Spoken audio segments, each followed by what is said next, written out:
Aku dihina pohon tak berbuah, diusir tanpa sisa oleh mertua dan suami. Aku pergi ke luar negeri, membangun hidup dari nol. Hari ini mereka datang melamar kerja di panti asuhan milikku, tanpa tahu akulah pemiliknya. Saat aku keluar dan menarik napas, mereka menatapku, dan wajah mereka langsung pucat. Yuk, absen dulu di kolom komentar. Sobat kisah berasal dari kota mana saja? Jangan lupa tekan like dan subscribe, ya. Dukungan kalian sangat berarti agar channel ini terus berkembang dan bisa menyajikan cerita yang lebih seru. Terima kasih. Pagi itu rumah besar milik keluarga suamiku terasa lebih dingin dari biasanya. Padahal matahari sudah naik, sinarnya masuk melalui jendela ruang tengah yang lebar, memantul di lantai keramik mengilap. Aku duduk di kursi kayu dekat dapur, tanganku sibuk melipat pakaian, sementara telingaku menangkap bisik-bisik yang sengaja tidak direndahkan volumenya. Sudah bertahun-tahun menikah, tapi belum juga memberi keturunan. Suara ibu mertua terdengar tajam, seolah setiap kata adalah pisau yang sengaja diasah.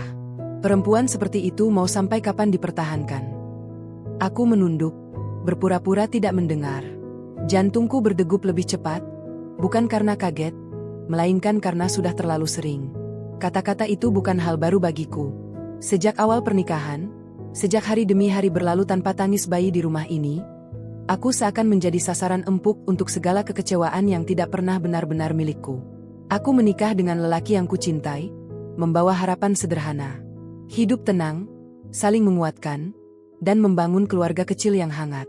Namun harapan itu perlahan retak ketika aku tinggal satu atap dengan orang tuanya. Setiap pagi, setiap makan bersama, selalu ada tatapan menilai. Seolah rahimku adalah barang rusak yang gagal memenuhi fungsi. Suamiku duduk di ruang tamu, membaca koran. Ia mendengar semuanya. Aku tahu itu.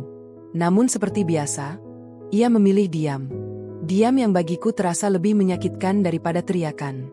"Ibu, jangan bicara seperti itu," katanya akhirnya, tapi nadanya lemah. Kalimatnya terdengar seperti kewajiban, bukan pembelaan. Ibu mertuaku mendengus pelan. "Ibu hanya bicara kenyataan. Kamu ini anak laki-laki satu-satunya. Harapan keluarga ada di kamu. Masa mau hidup tanpa penerus?" Aku meremas ujung baju. Kata penerus itu bergaung di kepalaku, menggema, lalu menjelma beban yang menekan dadaku. Aku ingin berkata bahwa aku juga ingin punya anak. Aku juga berdoa setiap malam, menahan air mata, berharap Tuhan mendengar. Namun setiap kali mulutku ingin terbuka, tenggorokanku seakan terkunci. Ayah mertua ikut menimpali dari sudut ruangan. Suaranya lebih tenang, tetapi tak kalah melukai. "Kita ini sudah bersabar bertahun-tahun. Kalau memang tidak bisa, ya harus realistis." Realistis. Kata itu membuatku nyaris tertawa getir. Realistis versi mereka berarti aku harus mengalah. Harus rela. Harus menerima bahwa posisiku bisa digantikan kapan saja. Aku berdiri dan membawa tumpukan pakaian ke kamar. Langkahku terasa berat. Setiap sudut rumah ini menyimpan rasa asing, meski aku telah tinggal di sini sejak menikah. Di kamar, aku menutup pintu perlahan, lalu duduk di tepi ranjang. Nafasku bergetar. Aku teringat masa awal pernikahan. Ibu mertuaku begitu ramah, memelukku, menyebutku menantu kesayangan. Namun semua itu berubah seiring waktu. Senyum berganti sindiran. Perhatian berganti tuntutan. Dan aku, yang awalnya disambut, perlahan menjadi tamu tak diinginkan. Siang itu, saat makan bersama, pembicaraan kembali mengarah padaku. Sendok di tanganku berhenti bergerak. "Kamu harus bicara baik-baik dengan istrimu," kata ibu mertua pada suamiku, tanpa menatapku. "Kasihan kamu. Masih muda, tapi hidup seperti orang tua." Aku menelan ludah. Rasanya nasi di mulutku berubah pahit. Suamiku mengangguk pelan. "Iya, Bu." Hanya itu. Tidak ada kalimat tambahan. Tidak ada penolakan. Tidak ada pembelaan. Hatiku seperti diremas perlahan, sampai nyeri itu menjalar ke seluruh tubuh. Malamnya, aku memberanikan diri bicara dengan suamiku. Kami duduk di kamar, lampu temaram. Aku mengumpulkan sisa keberanian yang kumiliki. "Apa kamu juga berpikir seperti mereka?" Tanyaku lirih. "Bahwa aku ini beban." Ia menghela napas panjang. "Kamu jangan baper. Mereka hanya khawatir." Aku tersenyum pahit. Khawatir atau menyalahkan? Ia terdiam. Keheningan di antara kami terasa tebal. Aku menunggu jawaban yang tak kunjung datang. Dalam diamnya, aku justru menemukan jawaban paling menyakitkan. Ia tidak sepenuhnya di pihakku. Sejak malam itu, aku sering menangis diam-diam. Setiap doa yang kupanjatkan terasa semakin berat. Aku bertanya pada Tuhan, salah apa aku? Aku menjaga diri, menghormati suami, mengabdi pada keluarga ini. Namun mengapa aku diperlakukan seolah tidak punya nilai? Hari demi hari berlalu dengan tekanan yang sama. Ibu mertua semakin berani melontarkan kata-kata pedas di depanku. Kadang di hadapan tetangga, kadang saat keluarga besar berkumpul. Aku dipermalukan tanpa ampun, seolah statusku sebagai istri sah tidak lagi berarti apa-apa. Perempuan itu kalau tidak bisa melahirkan, ya tahu diri, ucapnya suatu sore, sambil menatapku dari ujung kepala sampai kaki. Jangan egois. Kata egois membuat dadaku sesak. Egois karena aku ingin tetap menjadi istri, egois karena aku tidak ingin dipoligami. Aku menunduk, menahan air mata agar tidak jatuh di hadapannya. Menangis di depan mereka hanya akan menjadi bahan ejekan baru. Aku mulai merasa seperti tahanan di rumah sendiri. Setiap gerakku diawasi, setiap kesalahanku dibesar-besarkan. Aku berjalan di atas kaca, takut salah bicara, takut salah bersikap. Namun sekeras apapun aku berusaha, tuduhan itu tak pernah hilang. Mandul. Kata itu seperti cap yang ditempelkan di dahiku. Menghapus harga diri, menggerogoti kepercayaan diri, dan perlahan membunuh harapanku sebagai perempuan. Di dalam hati, ada jeritan yang tak pernah keluar. Jeritan seorang istri yang ingin dicintai, bukan dihakimi. Seorang perempuan yang ingin dipeluk, bukan dituduh. Namun jeritan itu hanya berputar di dadaku, tak pernah menemukan jalan keluar. Aku tidak tahu saat itu bahwa semua ini baru permulaan. Bahwa hujan yang akan turun kelak bukan hanya membasahi tubuhku, tetapi juga mengubah seluruh arah hidupku. Pagi itu udara terasa berat, seolah menggantung rendah di langit-langit rumah. Aku terbangun dengan perasaan gelisah yang tak jelas sebabnya. Suara langkah kaki di luar kamar terdengar lebih sering dari biasanya, diselingi dengan batuk kecil ayah mertua dan bunyi kursi yang digeser pelan. Aku tahu, ada pembicaraan yang sengaja tidak ingin melibatkanku, tetapi justru berkaitan langsung denganku. Aku keluar kamar dan menuju dapur. Ibu mertua sudah duduk rapi dengan pakaian terbaiknya, seakan hendak menghadiri acara penting. Tatapannya singgah padaku sekilas, lalu beralih lagi. Tidak ada senyum, tidak ada sapa. Kamu duduk, katanya singkat. Nada itu membuatku patuh tanpa bertanya. Aku duduk di kursi kayu, punggungku tegak, tanganku saling menggenggam. Suamiku datang menyusul, wajahnya tegang.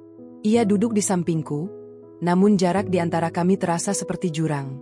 Kita mau bicara serius, ujar ibu mertua membuka percakapan. Dan kamu harus dewasa mendengarnya. Aku mengangguk pelan. Jantungku berdetak semakin cepat.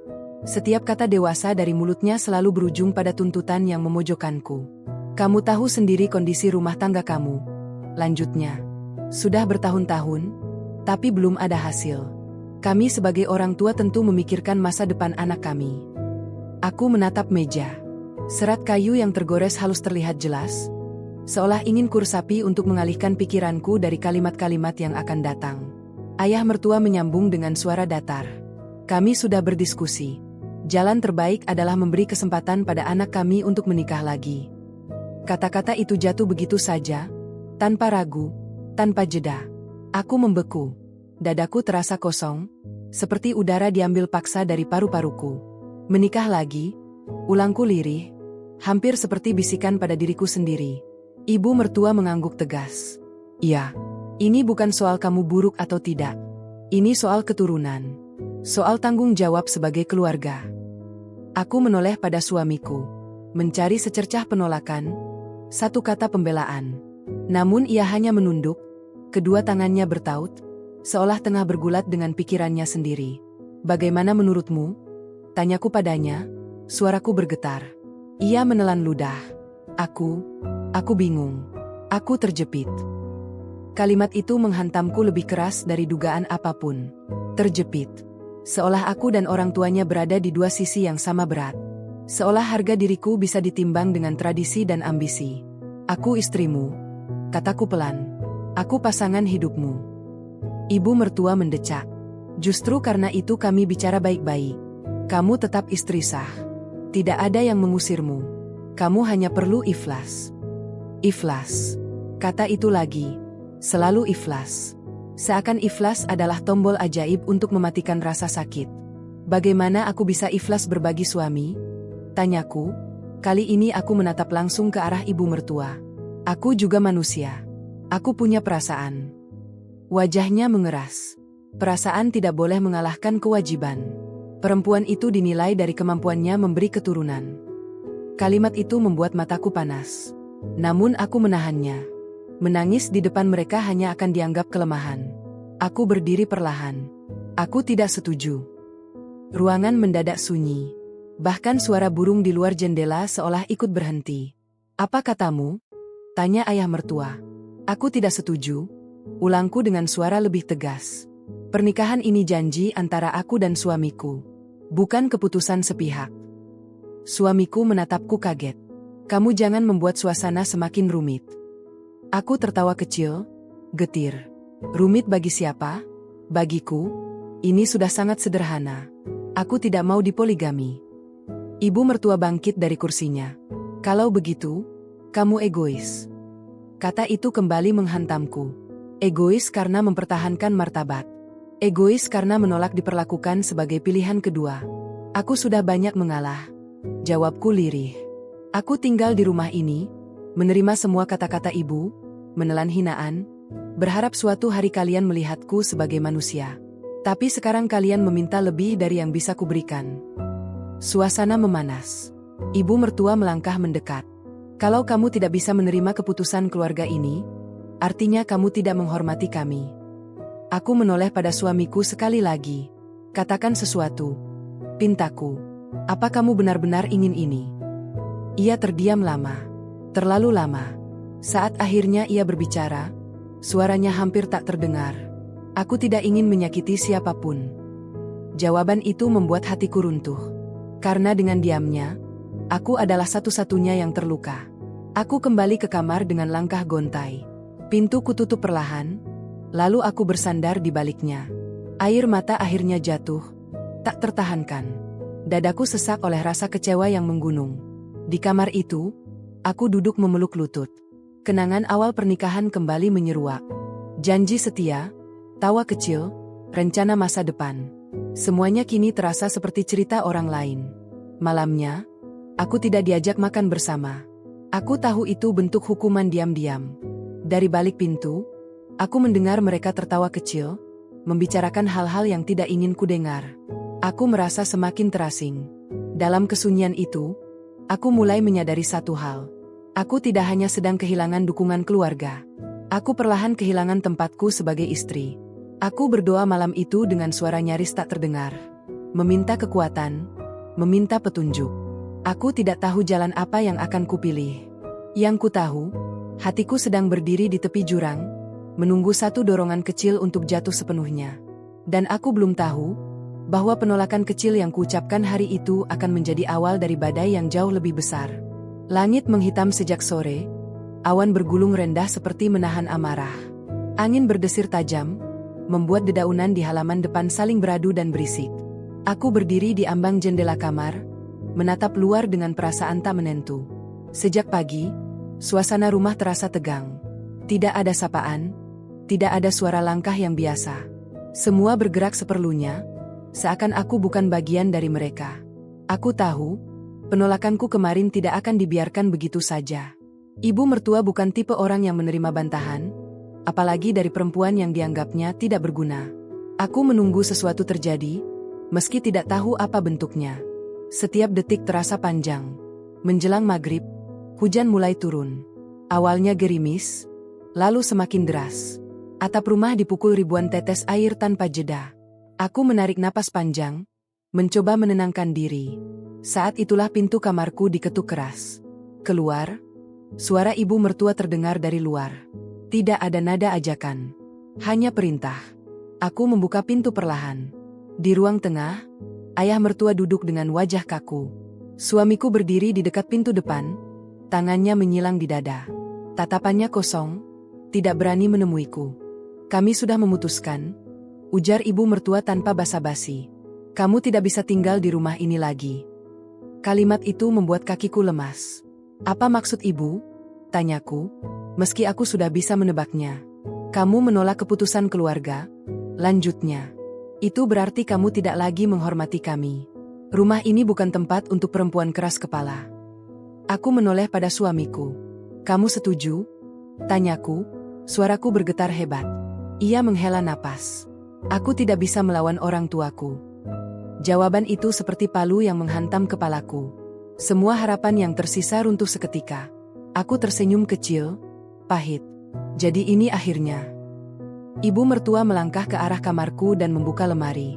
Ia mengeluarkan tas kecil dan melemparkannya ke lantai. Ambil barangmu. Sekarang. Aku berlutut mengambil tas itu. Tanganku gemetar. Aku memasukkan beberapa helai pakaian seadanya. Tidak ada waktu untuk memilih. Tidak ada kesempatan untuk berpikir. Semua terjadi begitu cepat. Seolah hidupku dipaksa berhenti lalu diputar ulang tanpa persiapan. Saat aku keluar kamar, hujan di luar semakin deras. Pintu depan terbuka. Angin basah menerpa wajahku, membawa aroma tanah yang tercampur dingin. Aku berdiri di ambang pintu, menatap ruang tamu untuk terakhir kalinya. Di sanalah aku pernah berharap, pernah bermimpi membangun keluarga. Kini semuanya terasa asing. Apa aku tidak boleh menunggu hujan reda? Tanyaku pelan. Ibu mertua mendengus. Hujan bukan urusan kami. Aku menatap suamiku sekali lagi. Aku tidak meminta banyak. Hanya satu kata darimu. Ia menunduk. Diam. Seperti biasa. Aku melangkah keluar. Begitu kakiku menginjak halaman, hujan langsung membasahi seluruh tubuhku. Air mengalir di rambut, wajah, dan pakaianku. Dalam hitungan detik, aku kuyup. Pintu di belakangku tertutup dengan bunyi keras. Suara itu menandai berakhirnya hidup yang selama ini ku kenal. Aku berjalan tanpa tujuan, menembus hujan. Langkahku gontai, pandanganku kabur oleh air mata yang bercampur hujan. Jalanan sepi, lampu-lampu rumah terlihat samar. Tidak ada satupun yang peduli pada perempuan yang berjalan sendirian di tengah badai. Aku memeluk tas kecilku erat-erat. Seolah itu satu-satunya yang tersisa dariku. Dadaku sesak, napasku terengah. Setiap langkah terasa berat. Aku tidak tahu harus kemana. Rumah orang tuaku jauh. Teman-temanku tidak tahu apa yang terjadi. Dunia terasa terlalu besar dan aku terlalu kecil. Di bawah lampu jalan, aku berhenti. Kakiku gemetar. Aku tidak sanggup melangkah lebih jauh. Aku menatap langit, membiarkan hujan membasahi wajahku. Air mata akhirnya jatuh tanpa bisa kutahan. Tangisku pecah, tertelan suara hujan. Apa salahku? Bisikku pada diri sendiri. Apa dosaku hanya karena aku belum menjadi ibu? Kenangan menghantam bertubi-tubi. Kata-kata tajam, tatapan merendahkan, diamnya suami. Semua berputar dalam kepalaku, membuat kepalaku nyeri. Aku merasa kosong. Seperti seseorang yang dicabut dari akarnya dan dibiarkan layu. Aku duduk di pinggir jalan, tidak peduli pakaian kotor atau tubuh basah. Hujan terus turun, seakan ikut meratapi nasibku. Dalam keterpurukan itu, aku menyadari satu hal pahit. Aku benar-benar sendirian. Namun di balik rasa hancur itu, ada sesuatu yang samar-samar muncul. Bukan harapan, belum. Lebih seperti kesadaran. Kesadaran bahwa aku tidak lagi terikat pada rumah yang menolakku. Bahwa mulai malam ini, meski pahit dan menyakitkan, hidupku sepenuhnya berada di tanganku sendiri. Aku berdiri perlahan, mengusap wajah, menarik napas panjang. Hujan masih deras, tetapi aku melangkah lagi. Setiap langkah terasa seperti perpisahan dengan masa lalu. Aku tidak tahu bagaimana masa depanku, tidak tahu bagaimana aku akan bertahan. Yang ku tahu, aku telah diusir dengan hinaan, dan luka itu akan kubawa sebagai pengingat. Hujan malam itu bukan sekadar hujan. Ia menjadi saksi saat aku kehilangan rumah, suami, dan kepercayaan pada cinta. Ia juga menjadi awal dari perjalanan panjang yang belum ku mengerti, tetapi harus kujalani, meski dengan tubuh gemetar dan hati yang porak-poranda. Malam pertama setelah pengusiran itu terasa seperti mimpi buruk yang tidak berujung. Aku berjalan tanpa arah, membiarkan kaki membawaku menjauh dari rumah yang dulu ku sebut tempat pulang. Hujan mulai mereda, namun udara dingin menusuk kulit yang masih basah. Lampu-lampu jalan berkelip redup, memantulkan bayangan tubuhku yang tampak rapuh di genangan air. Aku akhirnya berhenti di depan sebuah musyalah kecil yang berdiri di tepi jalan. Bangunannya sederhana, cat dindingnya mulai memudar, tetapi lampunya masih menyala hangat. Tanpa berpikir panjang, aku melangkah masuk ke teras. Aku duduk di sudut, memeluk tas kecil yang menjadi satu-satunya barang milikku malam itu. Tubuhku menggigil. Bukan hanya karena dingin, tetapi juga karena ketakutan yang baru benar-benar terasa. Saat masih berada di jalan, aku hanya fokus melangkah. Namun ketika berhenti, kesadaran menghantamku keras. Aku tidak punya tempat tinggal. Tidak punya uang yang cukup. Tidak punya seseorang yang bisa kutuju. Air mataku kembali mengalir. Aku menutup wajah dengan kedua tangan, berusaha meredam isakan agar tidak terdengar. Dalam hati, aku memohon kekuatan agar tidak runtuh sepenuhnya. Aku tidak tahu harus bagaimana, tetapi aku tahu aku tidak boleh menyerah malam itu. Tak lama kemudian, seorang ibu tua keluar dari dalam musyalah. Ia membawa sapu lidi dan terlihat hendak membersihkan lantai. Langkahnya berhenti ketika melihatku duduk di sudut. "Nak, kamu kenapa?" tanyanya lembut. Aku terkejut. Cepat-cepat aku mengusap wajah. "Tidak apa-apa, Bu. Saya hanya berteduh." Ibu itu menatapku lekat. Tatapannya tidak menghakimi, justru penuh kepedulian.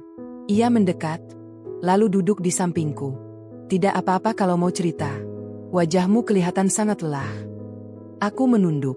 Dadaku terasa sesak. Kata-kata yang selama ini kupendam seolah ingin keluar, tetapi aku masih ragu. Namun kehangatan suara perempuan itu perlahan meluruhkan pertahananku. "Saya tidak punya tempat pulang," ucapku akhirnya. Ia tidak terkejut, tidak bertanya berlebihan. Ia hanya mengangguk pelan, lalu menepuk bahuku. Sentuhan sederhana itu membuat air mataku kembali jatuh. "Malam ini kamu bisa istirahat di sini dulu," katanya. "Tidak enak kalau kamu di luar sendirian." Aku menatapnya dengan mata berkaca-kaca. "Terima kasih, Bu." Malam itu aku tidur di teras musyalah dengan beralaskan tikar tipis.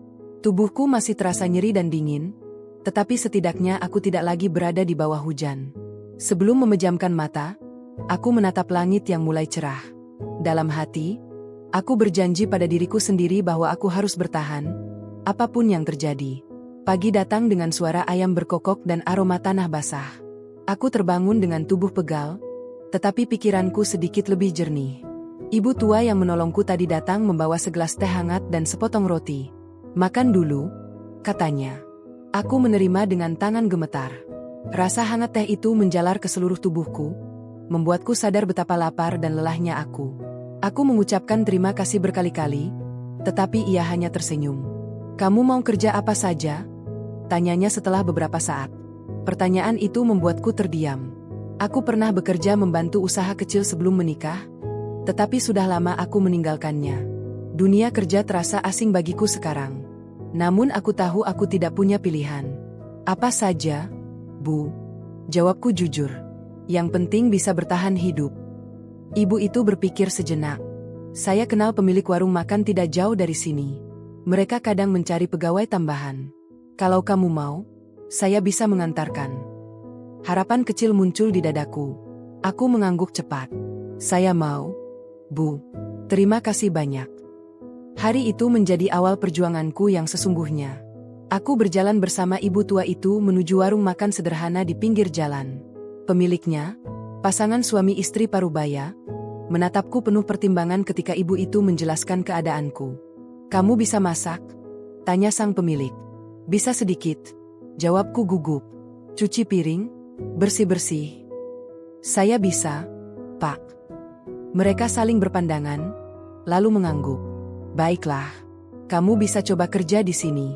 Gajinya tidak besar, tapi kamu bisa makan dan ada tempat istirahat kecil di belakang."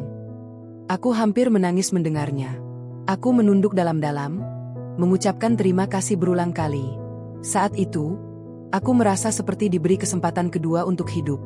Hari-hariku berikutnya dipenuhi pekerjaan tanpa henti. Aku datang sebelum matahari terbit, membersihkan lantai, menyiapkan bahan masakan, mencuci piring, dan melayani pembeli. Tanganku sering lecet karena deterjen dan air panas, Tetapi aku tidak pernah mengeluh. Setiap rasa sakit justru mengingatkanku bahwa aku masih bertahan. Malam hari, aku tidur di ruang kecil di belakang warung. Kasurnya tipis, ruangannya sempit, tetapi bagiku itu terasa seperti istana dibandingkan teras musyalah. Setiap kali memejamkan mata, bayangan masa lalu masih sering muncul. Wajah ibu mertua, suara hinaannya, dan diamnya suamiku menghantui pikiranku. Namun perlahan, aku belajar menenangkan diri. Aku mulai menabung sedikit demi sedikit. Uang yang kudapat tidak banyak, tetapi aku menyimpannya dengan hati-hati. Aku ingin suatu hari memiliki tempat tinggal sendiri, sekecil apapun. Hari-hari berlalu, dan aku mulai mengenal pelanggan tetap warung itu. Beberapa di antaranya ramah, sering mengajakku berbincang ringan. Dari mereka, aku belajar bahwa dunia ternyata lebih luas dari rumah yang dulu mengurungku dalam kesedihan. Suatu sore, saat warung sedang sepi, aku duduk sebentar di bangku dapur. Aku menatap tanganku yang memerah karena pekerjaan. Luka kecil terlihat di beberapa jari. Anehnya, aku tidak merasa sedih melihatnya. Luka-luka itu justru menjadi bukti bahwa aku masih berjuang. Untuk pertama kalinya sejak pengusiran itu, aku tersenyum kecil. Bukan karena hidupku sudah mudah, tetapi karena aku menyadari bahwa aku belum kalah. Aku mungkin kehilangan rumah, suami, dan keluarga, tetapi aku masih memiliki diriku sendiri. Dan untuk pertama kalinya, aku mulai percaya bahwa dari keterpurukan ini, aku bisa membangun sesuatu yang baru. Sesuatu yang tidak akan mudah dihancurkan oleh kata-kata orang lain. Waktu berjalan tanpa pernah meminta izin pada siapapun. Hari-hariku di warung makan itu mengalir dalam ritme yang melelahkan, tetapi perlahan membentuk kebiasaan baru yang membuatku bertahan. Setiap pagi aku bangun sebelum azan subuh, mencuci muka dengan air dingin, lalu mulai bekerja sebelum matahari menampakkan diri sepenuhnya. Bau bawang, cabai, dan minyak panas menjadi teman setiaku. Tanganku semakin kasar, punggungku sering pegal, namun hatiku perlahan mengeras dengan cara yang berbeda. Bukan menjadi dingin, melainkan menjadi kuat. Pemilik warung mulai mempercayaiku. Aku diberi tanggung jawab lebih, mengatur bahan, mencatat pengeluaran sederhana, bahkan sesekali diminta melayani pelanggan tetap yang datang dengan permintaan khusus. Dari sana aku belajar banyak hal. Bukan hanya soal bekerja, tetapi tentang menghadapi manusia dengan berbagai watak. Ada yang ramah, ada yang cuek, ada pula yang kasar. Namun aku belajar satu hal penting. Kata-kata orang lain tidak selalu harus kuterima sebagai kebenaran. Di sela kesibukan, pikiranku sering melayang ke masa lalu. Ada hari-hari ketika rasa rindu menyerang tiba-tiba. Rindu pada suami yang dulu kucintai, rindu pada sosok yang pernah berjanji melindungiku. Namun setiap kali bayangan itu datang, ingatan tentang hujan malam pengusiran selalu mengusirnya kembali. Rindu itu tidak lagi manis. Ia bercampur pahit dan luka. Aku mulai menata hidupku dengan lebih rapi. Setiap uang yang kuterima, aku sisihkan sebagian kecil. Jumlahnya tidak seberapa, tetapi aku menyimpannya dengan tekad. Aku ingin mandiri sepenuhnya.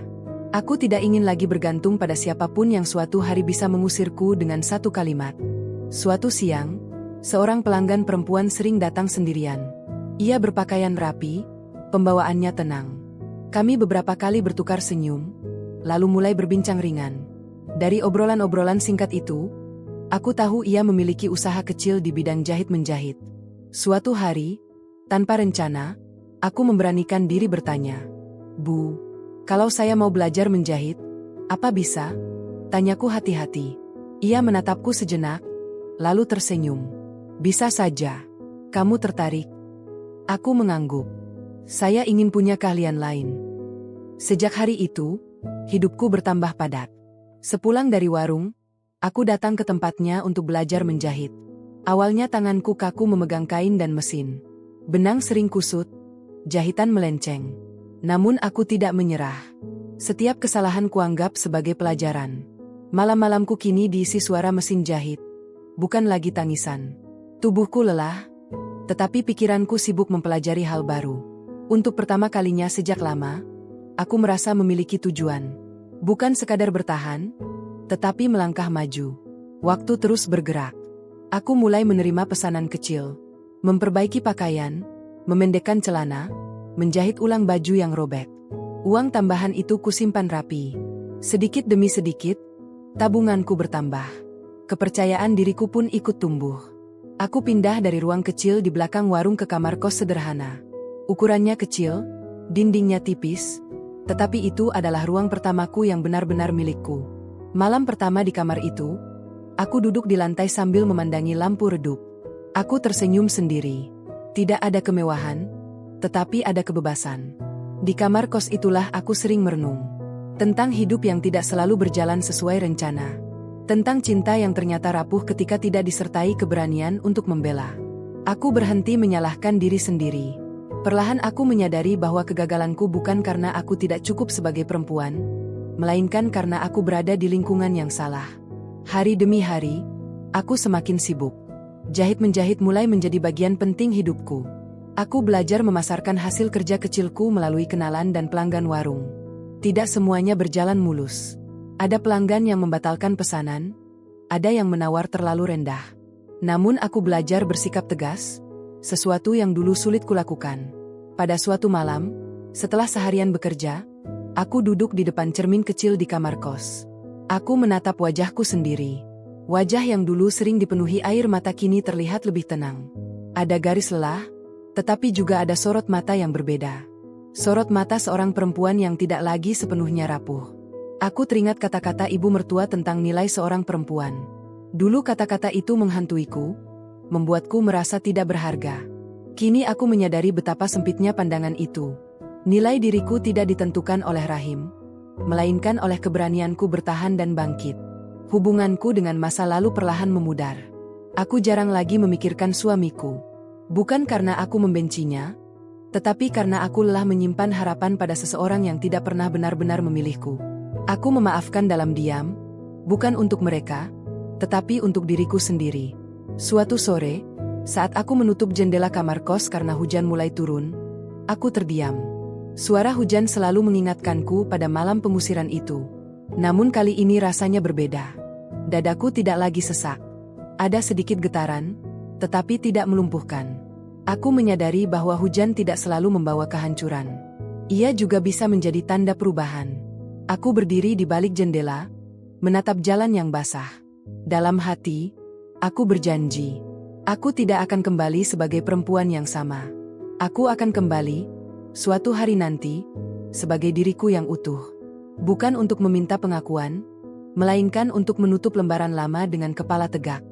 Babak hidupku yang baru sedang dibangun, jahitan demi jahitan, hari demi hari.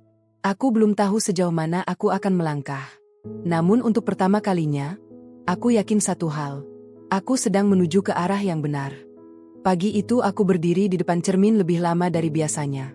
Bukan untuk merias wajah secara berlebihan, hanya memastikan penampilanku rapi dan pantas. Kemeja polos berwarna lembut, celana panjang sederhana, rambut terikat rapi. Tidak ada perhiasan mencolok. Aku ingin terlihat seperti diriku yang sekarang, bukan bayangan masa lalu, dan bukan pula seseorang yang sedang ingin pamer keberhasilan. Hari itu ada urusan penting yang memaksaku kembali ke kota lama. Sebuah kesempatan kerjasama kecil yang bisa berkembang lebih besar, bertemu klien yang kebetulan berasal dari daerah tempat aku dulu tinggal. Aku sempat ragu. Kota itu menyimpan terlalu banyak kenangan yang belum sepenuhnya padam.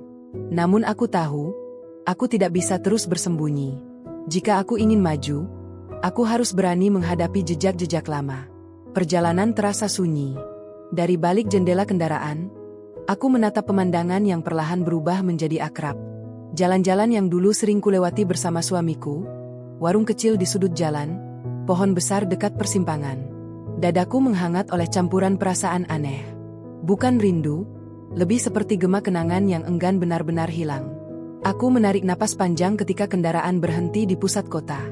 Kakiku menjejak tanah dengan mantap. Tidak ada gemetar. Tidak ada keinginan untuk berbalik. Aku berjalan menuju tempat pertemuan dengan langkah tenang, menyelesaikan urusan kerja dengan profesional. Pembicaraan berjalan lancar, bahkan melampaui ekspektasiku. Saat berjabat tangan menutup kesepakatan kecil itu, aku merasa bangga pada diriku sendiri. Aku sampai di titik ini bukan karena belas kasihan siapapun, melainkan karena kerja keras. Namun aku tidak menyangka, pertemuan yang benar-benar mengubah suasana hatiku terjadi setelah itu. Aku keluar dari gedung dan berjalan menyusuri trotoar. Saat itulah mataku menangkap sosok yang sangat kukenal. Ia berdiri di depan toko alat rumah tangga, tubuhnya sedikit lebih kurus, wajahnya tampak lebih tua. Suamiku, atau mantan suamiku, lebih tepatnya. Untuk sesaat, dunia terasa menyempit. Suara kendaraan memudar. Yang tersisa hanya detak jantungku sendiri. Ia menoleh, dan pandangan kami bertemu. Aku melihat keterkejutan di wajahnya. Matanya membesar sejenak, lalu sorotnya berubah ragu, seolah tidak yakin bahwa yang berdiri di hadapannya adalah aku. Aku berhenti melangkah. Tidak ada dorongan untuk lari, tidak pula keinginan untuk mendekat. Aku hanya berdiri, menunggu reaksi berikutnya.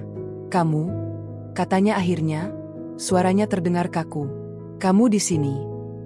Aku mengangguk pelan. Ada urusan kerja. Ia menatapku dari ujung kepala sampai kaki. Aku tahu tatapan itu. Dulu tatapan yang sama sering menghakimi, meski tanpa kata. Kini aku tidak lagi merasa kecil di bawahnya. Aku berdiri tegak, menatap balik dengan tenang. Kamu kelihatan berbeda, ujarnya. Aku memang sudah berubah. Jawabku singkat. Keheningan tercipta di antara kami. Canggung, berat, penuh dengan kata-kata yang tidak terucap. Aku tidak tahu apa yang ia harapkan dari pertemuan ini. Pelukan, penyesalan, atau sekadar basa-basi untuk menenangkan hati nuraninya?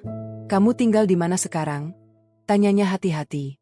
Tidak jauh dari sini, jawabku samar.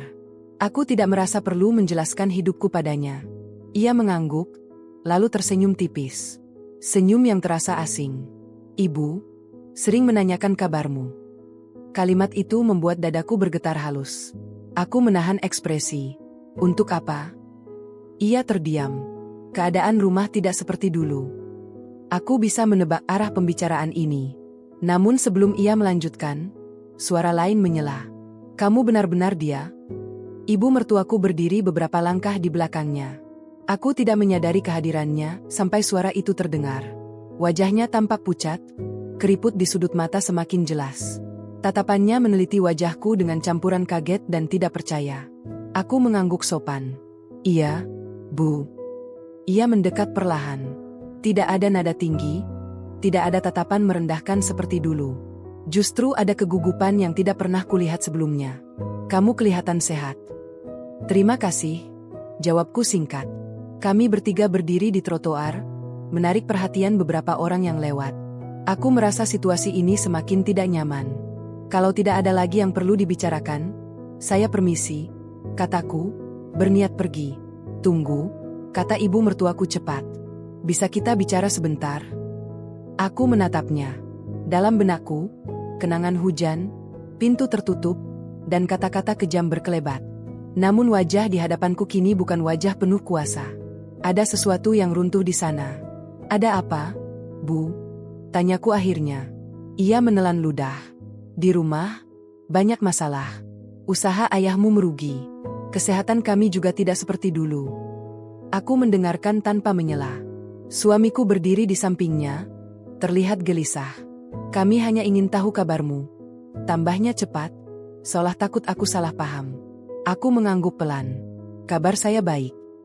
Jawaban itu tampak membuat mereka terdiam.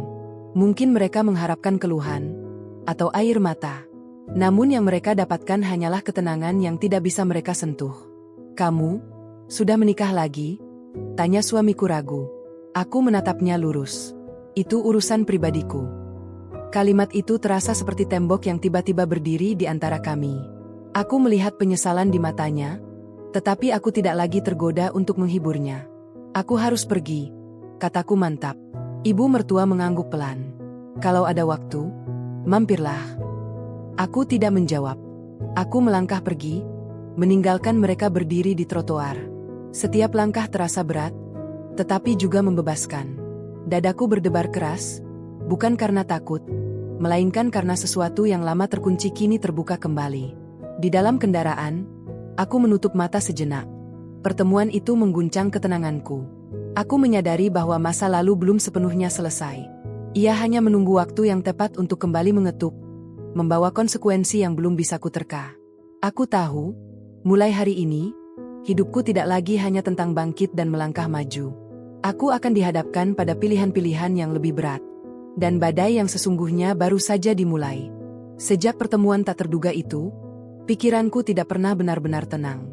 Wajah ibu mertua yang pucat, tatapan gelisah mantan suamiku, dan kalimat-kalimat setengah terucap terus berputar di kepalaku. Aku berusaha kembali pada rutinitas, menenggelamkan diri dalam pekerjaan, tetapi ada sesuatu yang terasa mengganjal. Seolah masa lalu yang kupikir sudah terkubur rapi kini menggeliat, meminta dihadapi. Beberapa hari kemudian, sebuah nomor tak dikenal masuk ke ponselku. Aku menatap layar cukup lama sebelum menjawab. Ada firasat yang tidak enak. Assalamualaikum. Suara di seberang terdengar pelan. Suara itu langsung ku kenal. Mantan suamiku. Waalaikumsalam. Jawabku datar. Kamu? Apa kamu punya waktu? Ibu ingin bertemu. Aku terdiam. Jemariku memegang ponsel. Untuk apa? Tanyaku akhirnya. Ada hal penting, katanya. Tentang masa lalu. Kalimat itu membuat dadaku berdenyut. Masa lalu apa yang kini dianggap penting oleh mereka? Setelah semua yang terjadi, setelah hujan, pengusiran, dan diam yang menghancurkan, apalagi yang ingin dibicarakan?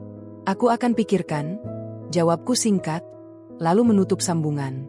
Malam itu aku tidak bisa tidur. Aku duduk di tepi ranjang, memandangi jendela yang terbuka sedikit. Angin malam masuk membawa udara dingin. Aku bertanya pada diriku sendiri, apakah aku siap kembali menghadapi mereka? Bukan karena aku takut, tetapi karena aku tidak ingin membuka luka yang sudah susah payah kututup. Namun ada satu hal yang mengusik. Kata-kata tentang masa lalu. Ada sesuatu yang belum selesai, dan entah mengapa, hatiku mengatakan bahwa kali ini kebenaranlah yang akan muncul. Keesokan harinya aku mengiyakan permintaan itu. Bukan karena rindu, melainkan karena aku ingin menuntaskan apa yang tertunda. Aku datang ke rumah itu pada sore hari. Rumah yang dulu terasa megah kini tampak kusam. Cat dinding mengelupas di beberapa bagian, halaman depan tidak lagi terawat. Pohon yang dulu rindang kini tampak meranggas. Aku berdiri sejenak di depan gerbang, mengatur napas, lalu melangkah masuk. Pintu dibuka oleh mantan suamiku. Wajahnya terlihat lelah. Rambutnya mulai menipis, sorot matanya redup. Ia mempersilahkanku masuk tanpa banyak bicara. Di ruang tamu, ibu mertua duduk dengan tubuh bersandar pada bantal.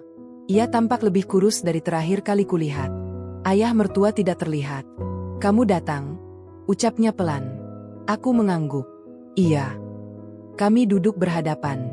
Suasana canggung menyelimuti ruangan. Tidak ada lagi aura kuasa yang dulu begitu kuat. Yang tersisa hanya keheningan dan sisa-sisa penyesalan yang menggantung di udara. Ayah sedang di kamar, katanya kemudian. Kondisinya tidak terlalu baik. Aku hanya mengangguk. Aku datang bukan untuk membahas kesehatan mereka. Setidaknya bukan itu tujuanku. Ada apa sebenarnya? Tanyaku langsung. Aku tidak ingin berbasa-basi. Ibu mertua menarik napas panjang. Tangannya gemetar saat diletakkan di pangkuan. Kami ingin meminta maaf. Kata-kata itu membuatku terdiam. Aku menatapnya lekat. Selama ini aku membayangkan banyak kemungkinan, tetapi permintaan maaf adalah hal yang paling kecil kemungkinannya. Minta maaf untuk apa? Tanyaku, suaraku tetap tenang meski dadaku bergetar. Untuk semua yang kami lakukan, lanjutnya. Untuk kata-kata kami, untuk keputusan kami. Aku menunggu. Ada sesuatu yang terasa belum diucapkan. Mantan suamiku ikut bicara. Kami baru tahu beberapa waktu lalu. Setelah kami memeriksakan diri ke dokter. Aku menoleh padanya.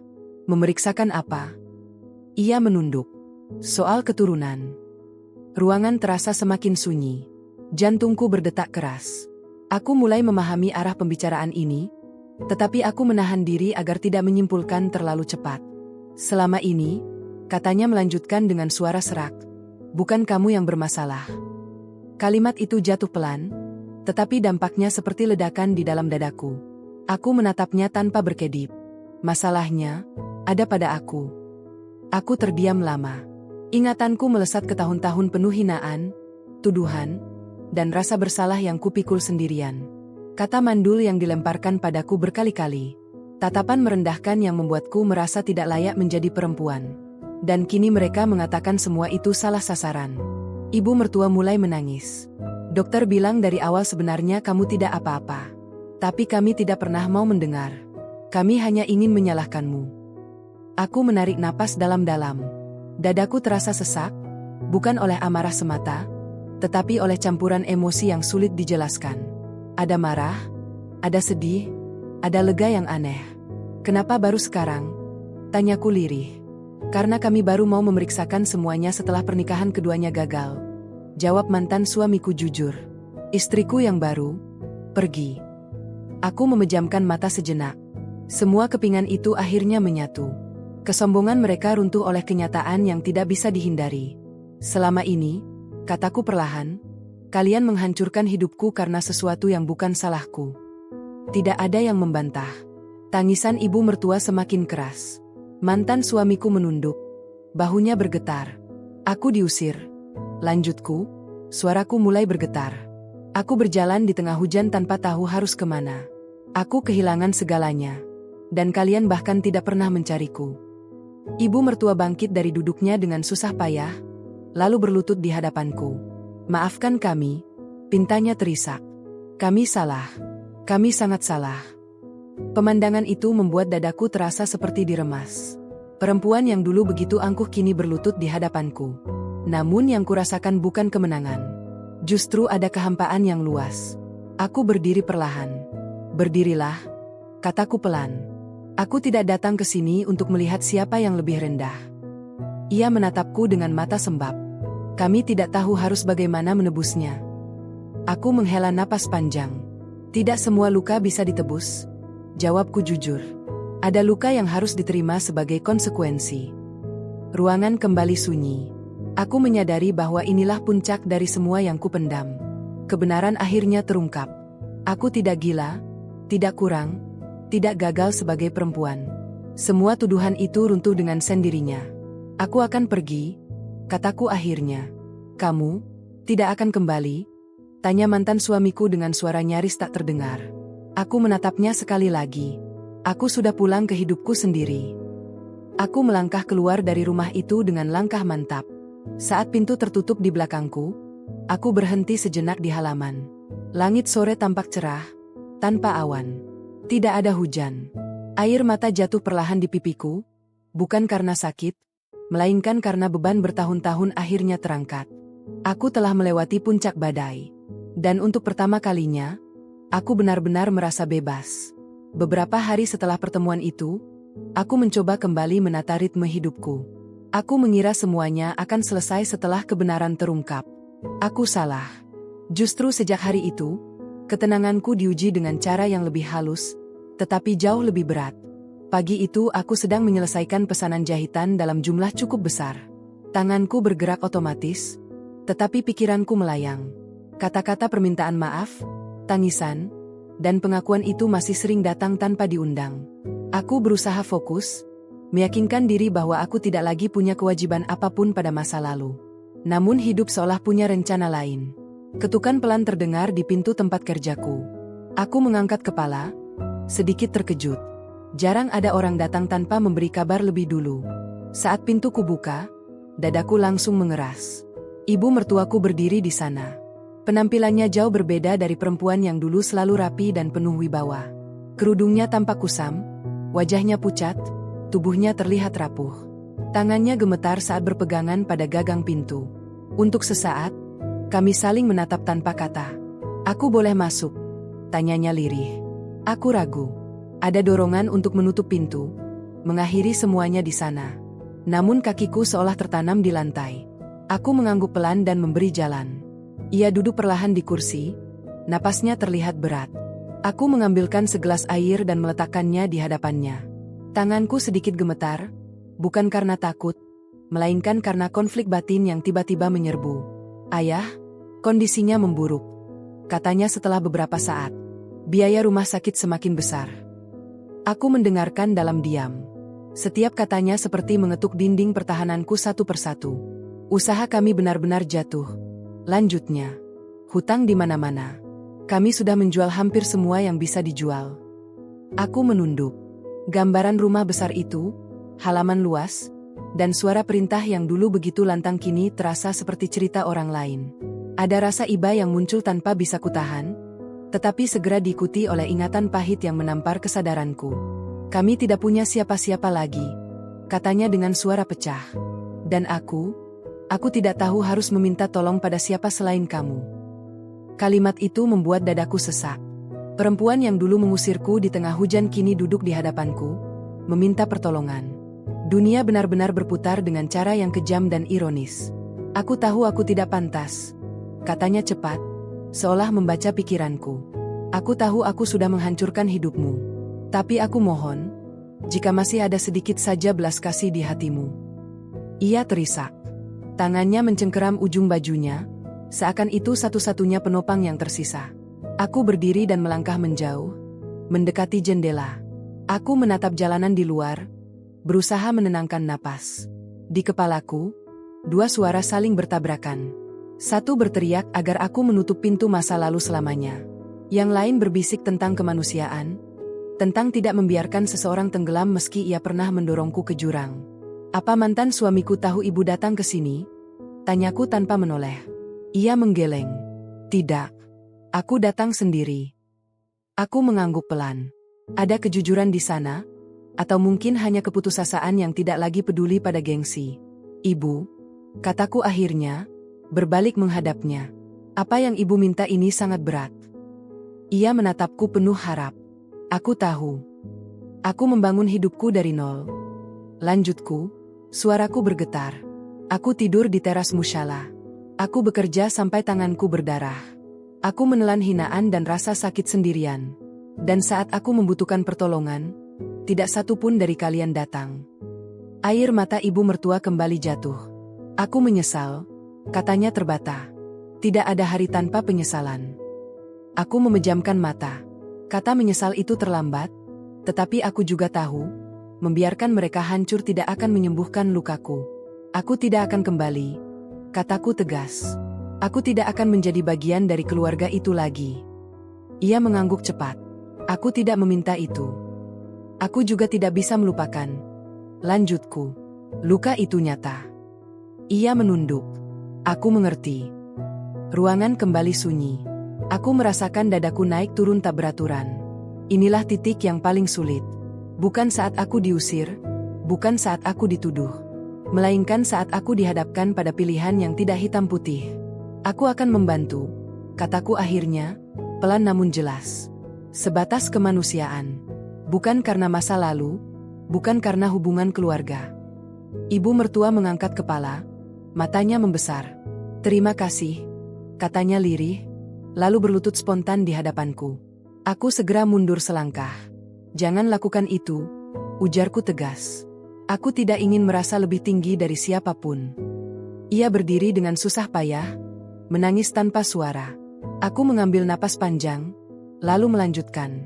Aku akan membantu biaya pengobatan ayah. Aku juga akan membantu sebatas yang aku mampu.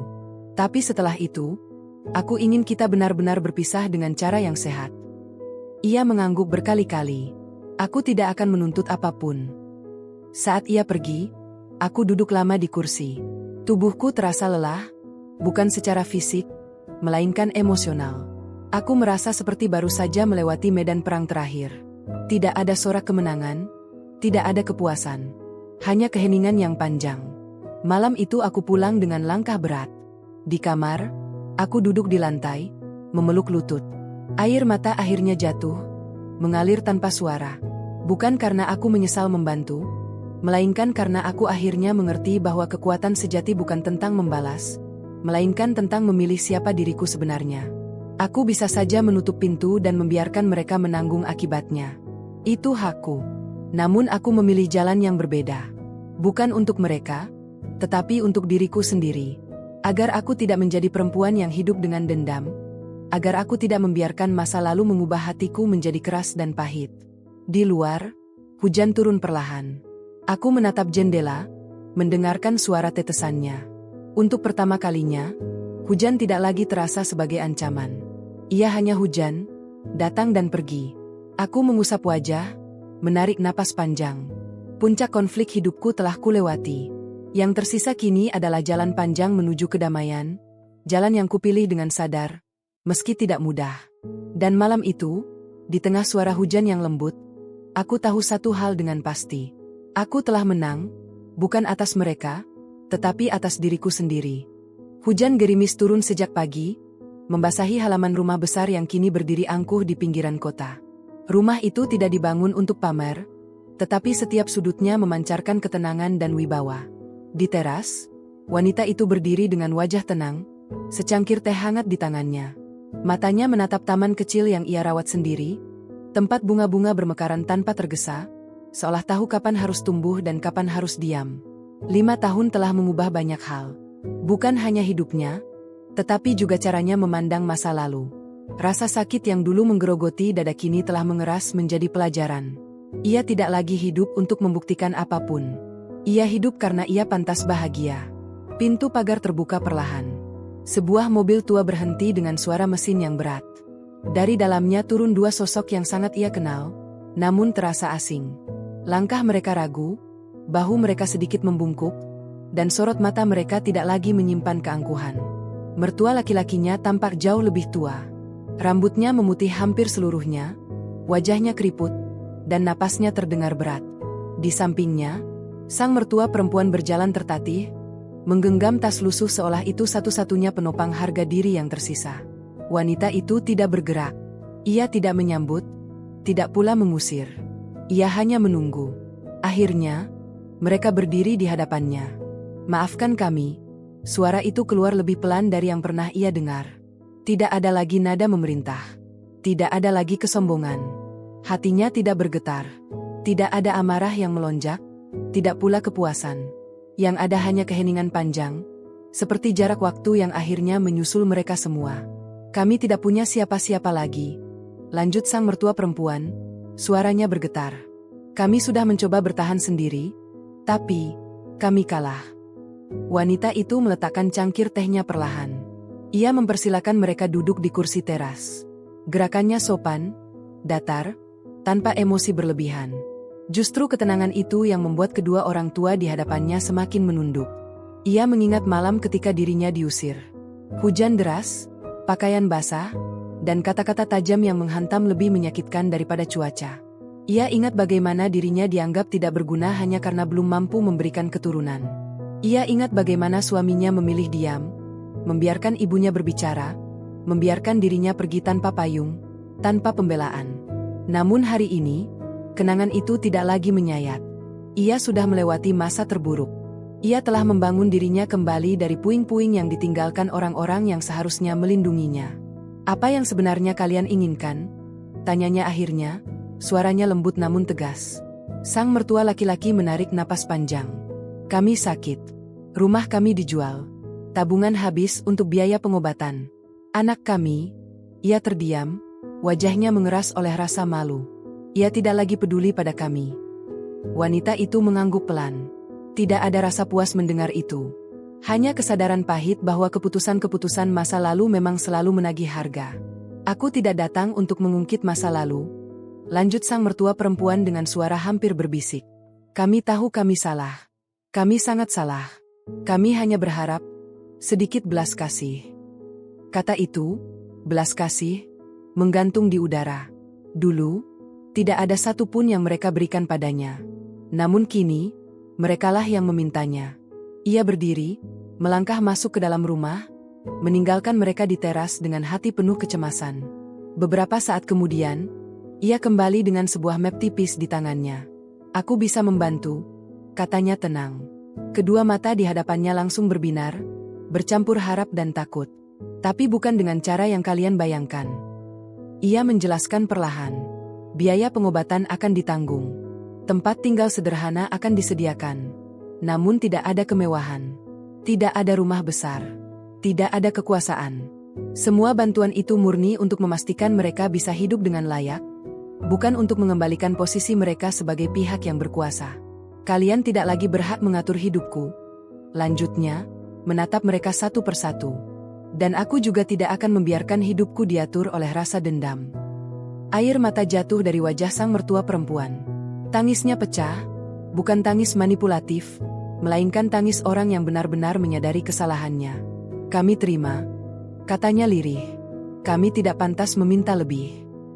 Di dalam hatinya, wanita itu tahu, keputusan ini bukan tentang mereka. Ini tentang dirinya sendiri. Tentang melepaskan beban yang selama ini tanpa sadar masih ia pikul. Membalas dendam mungkin memberi kepuasan sesaat, tetapi belas kasih memberinya kebebasan. Sore itu, langit mulai cerah. Matahari menembus awan tipis, memantulkan cahaya ke taman kecil di depan rumah. Ia menatap bunga-bunga itu sekali lagi, lalu kembali menoleh pada dua orang yang pernah menghancurkan hidupnya. Hujan sudah berhenti, katanya pelan. Kita semua punya kesempatan untuk memulai sesuatu yang berbeda. Mereka mengangguk, tak mampu berkata apa-apa lagi. Saat mobil tua itu kembali melaju meninggalkan halaman rumahnya, wanita itu berdiri lama di teras. Bukan untuk memastikan mereka pergi, tetapi untuk memastikan dirinya telah benar-benar berdamai. Ia tidak lagi menjadi wanita yang diusir dalam hujan.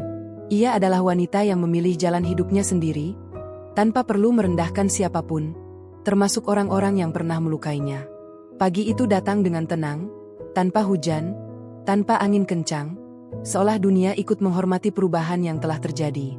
Wanita itu terbangun lebih awal dari biasanya. Cahaya matahari menembus tirai tipis kamarnya, menyentuh wajahnya dengan hangat. Ia menarik napas panjang, merasakan sesuatu yang jarang ia rasakan sebelumnya, kelegaan yang utuh. Keputusan yang ia ambil kemarin masih berputar di kepalanya. Bukan keputusan mudah, tetapi juga bukan keputusan yang ia sesali. Ia sadar, memberi bantuan bukan berarti melupakan. Mengulurkan tangan bukan berarti membenarkan luka. Ia hanya memilih untuk tidak lagi hidup di bawah bayang-bayang masa lalu.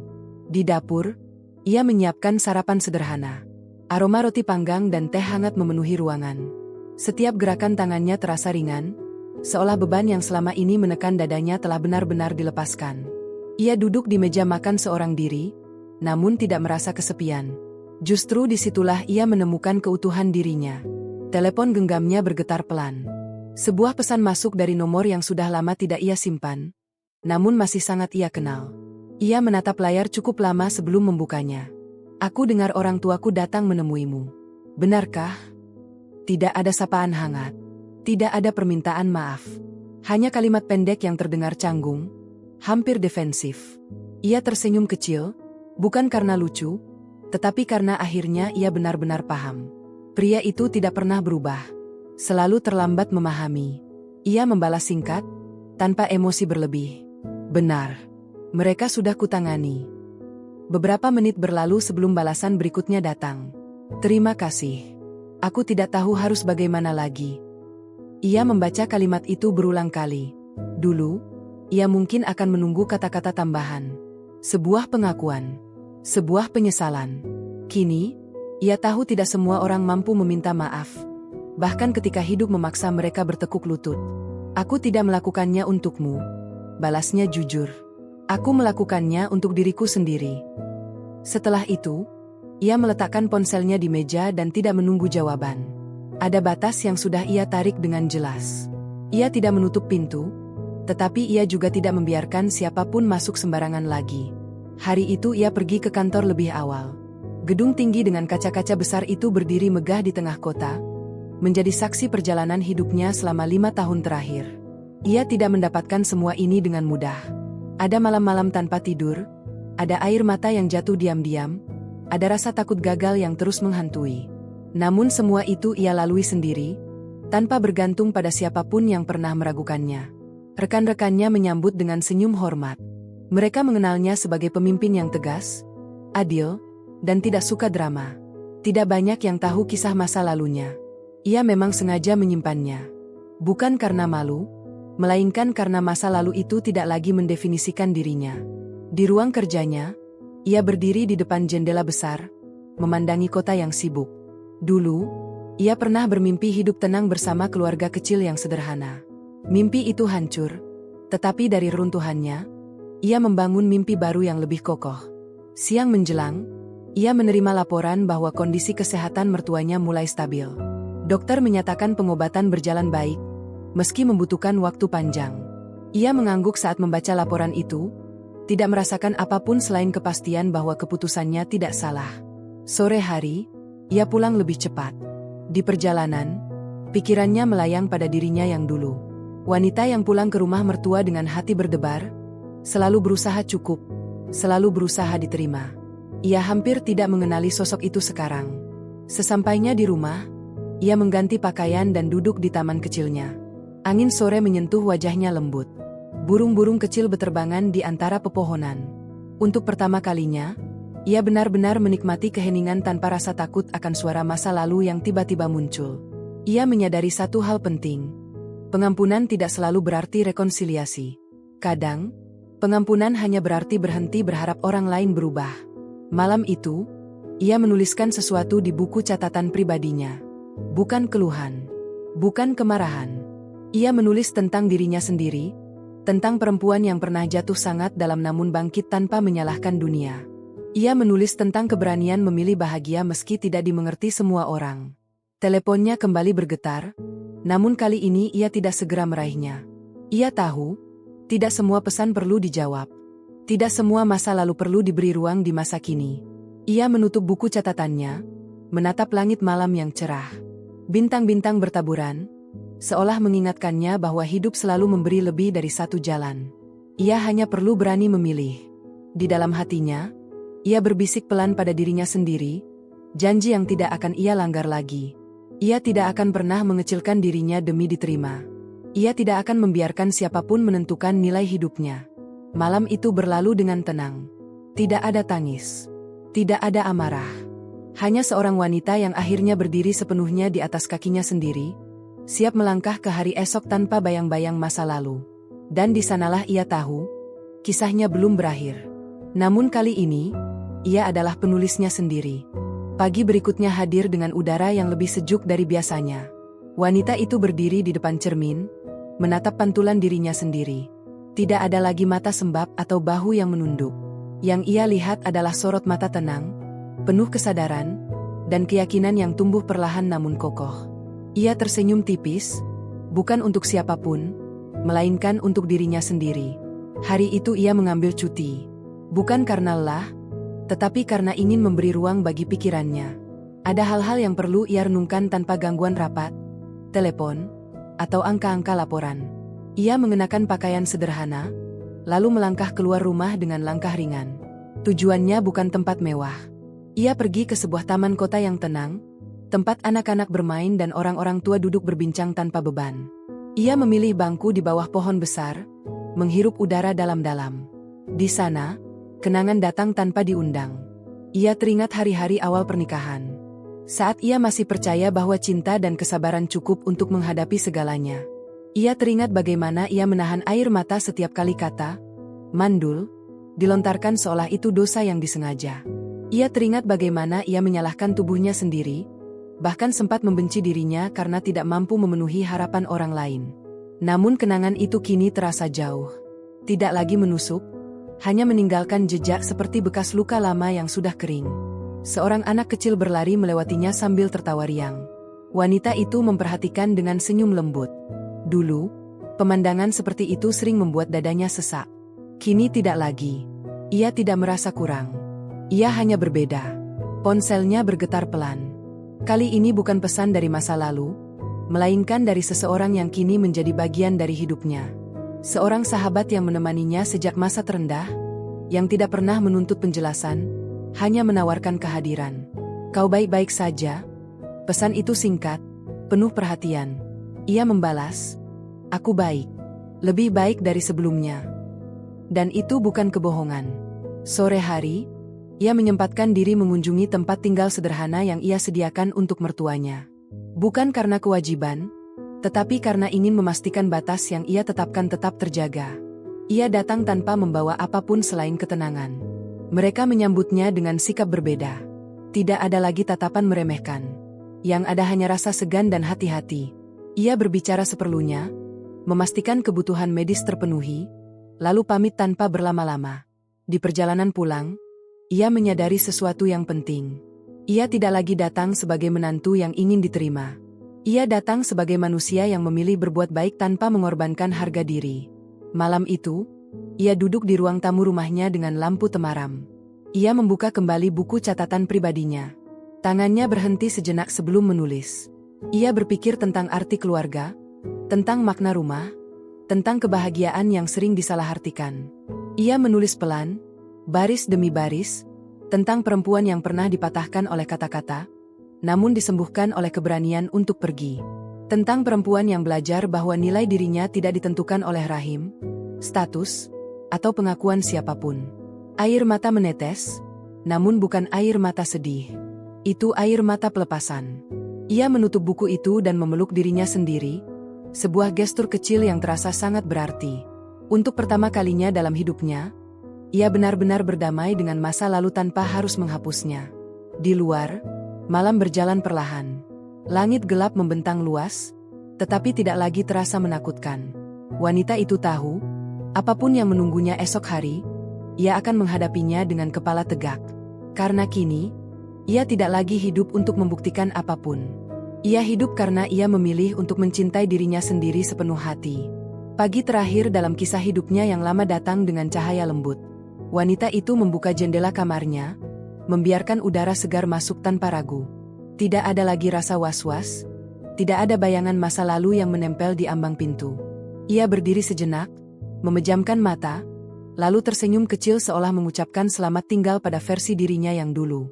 Hari itu istimewa, bukan karena perayaan besar, melainkan karena sebuah keputusan sunyi yang sudah matang di dalam hatinya. Ia akan melangkah lebih jauh. Bukan lari, bukan melupakan, tetapi bergerak maju dengan kesadaran penuh. Ia bersiap dengan tenang, mengenakan pakaian yang membuatnya nyaman. Tidak ada simbol kekuasaan, tidak ada upaya menunjukkan pencapaian. Ia hanya menjadi dirinya sendiri.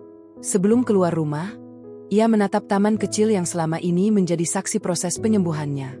Bunga-bunga bermekaran sederhana, tidak mencolok, namun hidup. Seperti dirinya kini. Ia menuju sebuah tempat yang jarang ia kunjungi belakangan ini. Sebuah rumah ibadah kecil di pinggir kota, sunyi dan jauh dari keramaian. Di sana, ia duduk diam, menundukkan kepala, bukan untuk meminta apapun, melainkan untuk bersyukur. Untuk setiap luka yang membentuknya, untuk setiap kehilangan yang mengajarkannya bertahan, dan untuk setiap keberanian yang akhirnya ia temukan. Ia menyadari satu hal penting.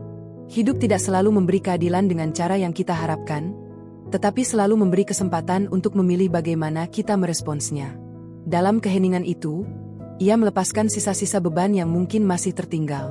Rasa bersalah yang tidak pernah seharusnya ia pikul. Harapan agar orang lain berubah. Keinginan untuk dipahami oleh mereka yang tidak pernah mau mendengar. Semua itu ia lepaskan satu persatu. Siang hari, ia kembali ke rumah. Ponselnya berdering. Nama itu kembali muncul di layar. Kali ini, ia mengangkatnya, bukan karena terikat, tetapi karena ia sudah bebas. Aku hanya ingin bilang terima kasih. Suara di seberang terdengar pelan. Bukan karena bantuanmu, tapi karena kau tidak menghancurkan kami meski bisa. Ia terdiam sejenak, lalu menjawab dengan jujur. Aku tidak melakukannya untuk kalian. Aku melakukannya karena aku tidak ingin membawa kebencian ke hidupku yang baru. Percakapan itu berakhir singkat. Tidak ada janji, tidak ada rekonsiliasi. Hanya dua orang yang akhirnya memahami posisi masing-masing, meski terlambat. Sore itu, ia duduk di ruang kerjanya, menatap papan kosong di dinding. Dulu, papan itu penuh target dan ambisi. Kini, ia menuliskan satu kalimat sederhana dengan tulisan tangannya sendiri. Hidupku, pilihanku. Kalimat itu bukan slogan. Itu pengingat. Malam datang perlahan. Ia mematikan lampu-lampu berlebih, membiarkan cahaya bulan menerangi ruangan. Ia duduk di sofa, menyeduh teh hangat, dan membuka buku catatan untuk terakhir kalinya. Ia membaca ulang tulisan-tulisan lama, lalu menutupnya dengan senyum tenang. Buku itu ia simpan rapi. Tidak dibuang, tidak pula dijadikan pegangan. Ia sudah tidak membutuhkannya setiap hari. Ia telah menghafal pelajarannya. Di luar, angin berhembus pelan. Dunia berjalan seperti biasa. Namun bagi wanita itu, sesuatu telah benar-benar berakhir. Bukan hidupnya, melainkan penderitaannya. Ia berdiri, menatap bayangan dirinya di jendela. Tidak sempurna, tidak selalu kuat, tetapi utuh. Ia tahu, ke depan mungkin masih ada ujian. Namun kini ia memiliki sesuatu yang tidak pernah ia miliki sebelumnya. Kendali atas hidupnya sendiri. Dengan langkah pasti, ia mematikan lampu terakhir dan berjalan menuju kamar. Esok hari akan datang dengan cerita baru, dan ia siap menyambutnya. Tanpa takut, tanpa ragu. Karena ia bukan lagi wanita yang ditinggalkan dalam hujan. Ia adalah wanita yang memilih cahaya, dan berjalan ke arahnya dengan kepala tegak.